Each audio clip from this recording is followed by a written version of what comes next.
আসসালামু আলাইকুম এভরিবডি। আমি ইশতিয়াক তাসলিম ইবনে হক জয়, ইবনে সিনা মেডিকেল কলেজের একজন স্টুডেন্ট।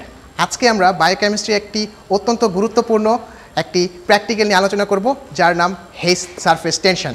এটি আমরা আজকে আলোচনা করব এবং এটির মাধ্যমে আমরা ডিটারমাইন করব যে আসলে ইউরিনে বাইল সল্টের প্রেজেন্সটা আছে কি না, এবং এটার মাধ্যমে আমরা বিভিন্ন ডিজিজ কন্ডিশনকেও ডিটারমাইন করব।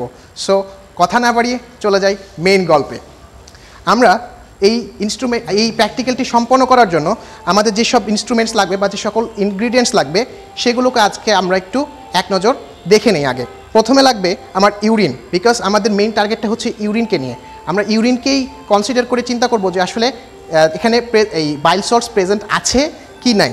দ্যাটস ওয়াই আমার ফার্স্ট অ্যান্ড ফরমোস্ট যে রিকোয়ারমেন্ট সেটা হবে আমার ইউরিন। সেকেন্ড কামস আমার এখানে লাগবে একটা ডিস্টিলড ওয়াটার। এখন এখানে একটা কোশ্চেন আসতে পারে যে ডিস্টিলড ওয়াটার কেন দরকার? আমার তো মেইন ফোকাসটা হচ্ছে urine, but why do we need distilled water? কারণ হচ্ছে আমি ডিস্টিলড ওয়াটারের সাথে তুলনা করে দেখব যে আসলে আমার ইউরিনে বাইল সল্টটা আছে কি না। আমার এখানে সারফেস টেনশনের একটা বিষয় আছে। সো আমার যখন abnormal accumulation of the bile salts থাকবে ইউরিনে, তখন কিন্তু আমি এখানে পানির সাথে স্পেশালি ডিস্টিলড ওয়াটারের সাথে তুলনা করে আমি সেটা ডিটারমাইন করব যে আমার সারফেস টেনশনটা এই বাইল সল্টের থাকার ফলে রিডিউসড হয়েছে কি না। দ্যাটস ওয়াই আমি এখানে ডিস্টিলড ওয়াটারটা নিব। অ্যান্ড দেন আমার এখানে সালফার পাউডার লাগবে। বেসিক্যালি এই সালফার পাউডারটা দিয়েই আমরা জাজ করব যে এখানে বাইল সল্টটা কি প্রেজেন্ট আছে কি না। বিকজ সালফার পাউডারটা যদি আমার সেডিমেন্টেড হয় তাহলে আমি অলরেডি অ্যাসিওর্ড হয়ে যাব যে এই জায়গাতে আমার বাইল সল্ট আছে। আর সালফার পাউডারটা যদি সেডিমেন্টেড না হয় তাহলে আমি বুঝবো যে এখানে বাইল সল্টের প্রেজেন্সটা নেই। তাহলে আমরা এখন মেইন প্রসেসে চলে আসি। মেইন প্রসেস শুরু করতে হলে আমাকে লাগবে একটা টেস্ট টিউব। ইনফ্যাক্ট আমার লাগবে 2টা ফ্রেশ টেস্ট টিউব, এবং এই 2টা ফ্রেশ টেস্ট টিউবেই আমি 2টা ফ্রেশ টেস্ট টিউবের মধ্যে যে কোনো একটা ফ্রেশ টেস্ট টিউবে আমি ইউরিন দিব এবং আরেকটা ফ্রেশ টেস্ট টিউবে আমি ডিস্টিলড ওয়াটার দিব। সো ফার্স্টে আমি কত অ্যামাউন্টে এই ইউরিনটা দিব আর কত অ্যামাউন্টে ডিস্টিলড ওয়াটারটা দিব। সো বেসিক্যালি আমরা যেটা করে থাকি স্ট্যান্ডার্ড অনুযায়ী 2 ml অফ ইউরিন আমরা নিব, সেটা ড্রপারের মাধ্যমে নিব, এবং যখন নিব তখন আমাকে এটা মেক শিওর করতে হবে যে এখানে কোনো যেন বাবলস ক্রিয়েট না হয়। Because bubbles is a very dangerous term in practical. Bubbles যদি ক্রিয়েট হয়ে যায় তাহলে এখানে আমার কোনো ম্যালফাংশন বা আমার এই টেস্টটা প্রপারলি কিন্তু এক্সিকিউটেড হবে না। দ্যাটস ওয়াই এই যেই অ্যাবনর্মালিটি বা টেস্টটাকে একদম প্রপারলি অ্যাকমপ্লিশ করার জন্য আমাকে বাবলসটাকে অ্যাভয়েড করতে হবে। আর এই জায়গাতে স্টুডেন্টরা অনেক সময় ব্যর্থ হয় যে তারা যখনই ড্রপারের মাধ্যমে কোনো ইউরিন বা কোনো স্যাম্পল কালেক্ট করে তখনই কিন্তু বাবলসটা চলে আসে। সো আমি যখনই দেখবো বাবলসটা চলে আসছে তখনই কিন্তু আমাকে ওটা আবার পুশ করে আবার ছেড়ে দিয়ে আবার নতুন করে সেটা যেন নিতে হয়। এইভাবে কিন্তু আমরা টেস্টটাকে ভালোভাবে ফিনিশ করতে পারবো। সো আমি প্রথমে ইউরিন নিব এবং সেটা 2 ml, এখানে কিন্তু অলরেডি মার্ক করে দেওয়া আছে। দ্যাটস ওয়াই আমাকে এটা বেশি হেডেক করতে হবে না, অলরেডি 2 ml পর্যন্ত আমি জাস্ট ইউরিনটা নিব। সো আমি প্রথমে আগে হচ্ছে গিয়ে একটু পুশ করে নিলাম যাতে করে কোনো এখানে যেন এয়ার না থাকে বা বাবলস যেন ক্রিয়েট না হয়। তারপরে আমি এখান থেকে ইউরিনের ভেতরে দিয়ে আমি জাস্ট এখান থেকে ছেড়ে দিব, হাতটা ছেড়ে দিব যাতে করে আমার অলরেডি 2 ml পর্যন্ত যেন এটা চলে আসে। সো আমি দেখতে পাচ্ছি আমার অলরেডি কিন্তু অ্যাকিউরেটভাবে কিন্তু চলে আসছে, 2 ml পর্যন্ত কিন্তু ইউরিনটা চলে আসছে। সো আমার হাতে আছে 2টা টেস্ট টিউব, যে কোনো একটাতে পছন্দ অনুযায়ী যে কোনো একটাতে আমি 2 ml অফ ইউরিনটা ছেড়ে দেবো। সো আমি ছেড়ে দেওয়ার সময় কিন্তু খেয়াল রাখতে হবে আমি আস্তে আস্তে করে যেন ছেড়ে দিই, যাতে করে ছেড়ে দেওয়ার সময় কিন্তু অনেক সময় বাবলস ক্রিয়েট হয়, এবং এই বাবলসটা আবার আগেকার মতো is a very dangerous term. So আমরা আস্তে আস্তে করে ছেড়ে দিচ্ছি এবং দেখতে পাচ্ছি আপাতত এই পর্যন্ত আমার কোনো বাবলস ক্রিয়েট হয় নাই। একদম ফ্রি বাবল মুক্ত একটা ইউরিন আমরা কিন্তু এই টেস্ট টিউবে নিয়ে নিয়েছি। আচ্ছা, সেকেন্ড, এই যে ফাঁকা টেস্ট টিউব, এই ফাঁকা টেস্ট টিউবে আমরা ডিস্টিলড ওয়াটার নিব। এটাও কিন্তু আমার 2 ml পরিমাণে নিতে হবে, বিকজ আমি এক টেস্ট টিউবে 2 ml নিলাম, আরেক টেস্ট টিউবে আমি 3 ml বা 4 ml ইচ্ছা অনুযায়ী নিতে পারবো না, বিকজ আমি এইটা নিচ্ছি, এই ডিস্টিলড ওয়াটারটা নিচ্ছি কম্পেয়ার করার জন্য। দ্যাটস ওয়াই আমি এখানে আমাকে একটা স্ট্যান্ডার্ড ফলো করতে হবে। এখানে আমি যেই অ্যামাউন্ট অফ ইউরিন নিয়েছি ঠিক এই টেস্ট টিউবে আমাকে সেই অ্যামাউন্ট অফ দ্য ইউরিনই নিতে হবে।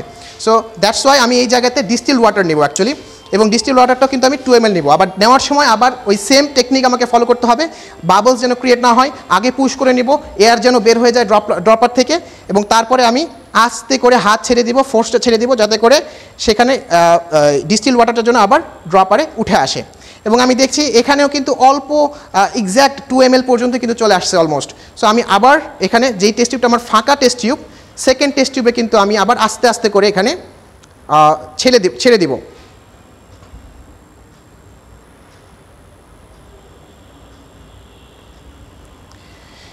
এবং আমরা দেখছি দুই ক্ষেত্রে কিন্তু আমার বাবলস ক্রিয়েট হয় না। সো এটা একটা ভেরি পজিটিভ একটা ইন্ডিকেশন। আচ্ছা, এরপরে আমরা সালফার পাউডার নেব 2 টেস্ট টিউবেই। এখন এই সালফার পাউডারটা নেওয়ার সময় আমাকে এটা কোনো স্পেসিফিক অ্যামাউন্ট নেই যে আমি কত অ্যামাউন্ট অফ সালফার পাউডার নেব।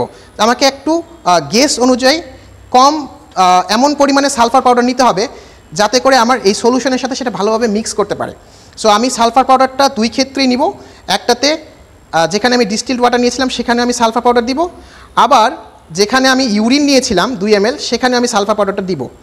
দেওয়ার পর আমি একটু শেক করব এবং শেক করে আমি দেখছি যেই জায়গাতে আমার ইউরিন ছিল সেই জায়গাতে কিন্তু সালফারটা অলরেডি প্রিসিপিটেটেড হয়ে গেছে।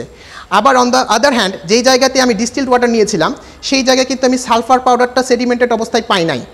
আবার দেখব আমরা এক জায়গায় যেখানে আমি ইউরিন নিয়েছিলাম সেখানে কিন্তু সালফার পাউডারটা ভালোভাবে অধক্ষিপ্ত হয়ে গেছে, সেডিমেন্টেড হয়ে গেছে। আবার আরেক জায়গাতে যে জায়গাতে ডিস্টিলড ওয়াটার নিয়েছিলাম সেই জায়গায় কিন্তু সালফার পাউডারটা এখানে সেডিমেন্টেড হয় নাই। এর কারণটাই হচ্ছে গিয়ে আমি শুরুতে একটা কথা বলেছিলাম, যেই জায়গাতে সালফার পাউডার সেডিমেন্টেড হবে সেটাই হচ্ছে গিয়ে আমার ইউরিন এবং সেটা একটা ডিফেক্টিভ ইউরিন, বিকজ সেখানে বাইল সল্টটা প্রেজেন্ট আছে। আর এই জায়গাতে আমার সালফার পাউডার হচ্ছে গিয়ে নিচে সেডিমেন্টেড হয় নাই, কারণটা হচ্ছে গিয়ে এখানে বাইল সল্ট নাই, বিকজ ডিস্টিলড ওয়াটারে তো বাইল সল্ট নাই। অ্যাজ এ রেজাল্ট এর সারফেস টেনশনটা ইনক্রিজড হয়ে থাকে। এর সারফেস টেনশনটা কমে গেছে because of the presence of bile salt, আর যার ফলে কিন্তু এই যে সালফার পাউডার সেটা কিন্তু নিচে প্রেসিপিটেটেড হয়ে গেছে। সো যখন আমরা এটা শিওর হয়ে গেলাম যে এই ইউরিনে আমার এই বাইল সল্টটা প্রেজেন্ট আছে, তখন এটা ডিজিজ কন্ডিশনকে ইন্ডিকেট করবে। নাও কি সেই ডিজিজ কন্ডিশন হতে পারে? First one, it may indicate the hepatocellular jaundice, or second one, it may also indicate the obstructive jaundice. কারণ হচ্ছে গিয়ে জন্ডিস হলেই আমরা দেখি ইউরিনে বিভিন্ন রকমের বাইল সল্ট সেখানে অ্যাকুমুলেট হয়ে যায়। আর নর্মালি ইউরিনে তো বাইল সল্ট থাকার কথা না, বিকজ ইউরিনের কম্পোনেন্ট তো বাইল সল্ট না। সো যখন বাইল সল্ট চলে আসতেছে ইউরিনে তখন সেটা আমার এই জন্ডিস কন্ডিশনকে ইন্ডিকেট করে। It may be hepatocellular jaundice or it may be obstructive jaundice. So এভাবে আমরা এই টেস্টটাকে সম্পন্ন করব। আশা করছি এই ভিডিওটা দেখে আপনারা সবাই পছন্দ করেছেন এবং আপনাদের যেই ডাউটসগুলো আছে এই রিলেটেড সেগুলোকে সমাধান করে দেওয়ার জন্য আশা করছি এই ভিডিওটি অনেক বেশি হেল্পফুল হবে। আর আমাদের চ্যানেলটিকে সাবস্ক্রাইব করবেন, লাইক করবেন, শেয়ার করবেন এবং কোনো কোয়েশ্চেন্স থাকলে আপনারা সেটি ডেফিনেটলি আমাদের কমেন্ট বক্সে লিখতে পারেন। And in the future will try to upload this kind of videos more and more amount. আর আপনাদের সহযোগিতা দরকার। ধন্যবাদ সকলকে।